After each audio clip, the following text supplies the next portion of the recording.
ಇರಲಿಲ್ಲ, ಕೂಡಿ ಬದುಕ್ತಾ ಇದ್ದಾರೆ ಮರಾಠಿಗರು ಇಲ್ಲೇ, ಮತ್ತು ಕನ್ನಡ ಮಹಾರಾಷ್ಟ್ರದ ಅವರು ಅಲ್ಲಿ ಹೊಂದಾಣೆ ಮಾಡ್ಕೊಂಡು ಹೋಗ್ತಾ ಇದ್ದಾರೆ.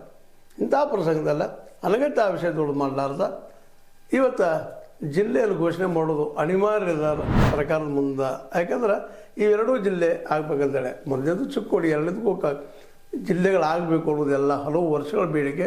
ಈ ದಿಶೆಯಲ್ಲಿ ಜಾರಕಿಹೊಳಿ ಸಹೋದರರು ಈ ಸಲ ಸ್ವಲ್ಪ ಒಳ್ಳೆ ಪಾಸಿಟಿವ್ ಹೆಜ್ಜೆ ಇಟ್ಟಿದ್ದಾರೆ ಅನ್ನುವಂಥ ಮಾತು ಕೇಳಿ ಬರ್ತಾ ಇದ್ದಾರೆ. ಇದಕ್ಕೆ ಪೂರ್ವದಲ್ಲೇ ರಾಜಕೀಯ ಇಚ್ಛಾಶಕ್ತಿ ಇರಲಿಲ್ಲ ಅನ್ನೋ ಮಾತುಗಳು ನಾವು ಹೇಳ್ತಾ ಇದ್ವಿ ಮೇಲಿಂದ. ಈ ಸ್ವಲ್ಪ ಇಚ್ಛಾಶಕ್ತಿ ಹೆಚ್ಚಾಗಿದೆ ಅಂತೇಳಿ ಅದೇ ಕಾಲಕ್ಕೆ ತಮ್ಮ ಜಿಲ್ಲೆಯನ್ನು ಮಾಡ್ಕೋಬೇಕಂತೇಳಿ ಹತ್ತನೇ ಜಿಲ್ಲೆ ಮಾಡ್ಕೊಳ್ಳೋ ಸಲುವಾಗಿ ನಮ್ಮ ಸೌದಿಯವರು ಇಲ್ಲದ ವಿತ್ತಂಡವಾದ ಮಾಡೋಕ್ಕಿಂತಲೂ ತಮ್ಮ ಜಿಲ್ಲೆ ಆಗಬೇಕಾಗಿದೆ ಕೇಳಿಕೊಳ್ಳಿ. ಆದರೆ ನಿಮಗೆ ಅನಿಸಿದ್ರೆ ಕರವೇ ಅಥವಾ ಬೆಳಗಾವಿ ಎಲ್ಲಿ MES ಪ್ರಾಬ್ಲಮ್ ಹೆಚ್ಚಾಗ್ತದೆ ಅನಿಸಿದ್ರೆ ನೀವು ಒಂದು ಮಾಡಿದ್ರೆ 3 ಅಂತ ಹೇಳ್ತಾ ಇದ್ರಿ, ಇದು ತಪ್ಪ. ಅದಕ್ಕಾಗಿ ಇದು ಏನೂ ಇರಲಿ, ಅವ್ರು ತಮ್ಮ ದೃಷ್ಟಿಗಳು ಹೇಳಿದ್ದಾರೆ, ಹೇಳಿ.